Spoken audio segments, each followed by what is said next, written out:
नमस्कार, मी दादाजी दगडू भुसे. मालेगावच्या तमाम जनतेच्या आशीर्वादाने यापूर्वी 4 वेळेस तुम्ही लोकप्रतिनिधित्व करण्याची संधी आशीर्वाद दिलेत आणि मालेगावचं प्रतिनिधी म्हणून पूर्ण शक्तीने तुमच्या आशीर्वादाने कार्य संपन्न करण्याचा प्रयत्न केलेला आहे.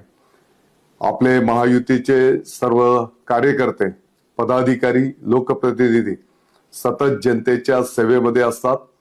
त्यांनी केलेली कार्य, मालेगावचा झालेला विकास या सर्व गोष्टी डोळ्यासमोर ठेवून परत एकदा 5व्यांदा महायुतीच्या धनुष्यबाणाला आशीर्वाद द्यावेत ही विनंती करण्यासाठी मी आपल्या समोर आलेला आहे.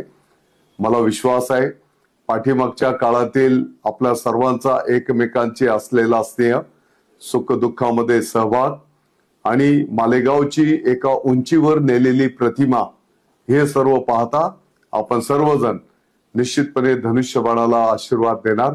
मी आपल्या सर्वांचा आभार मानतो. जय हिंद,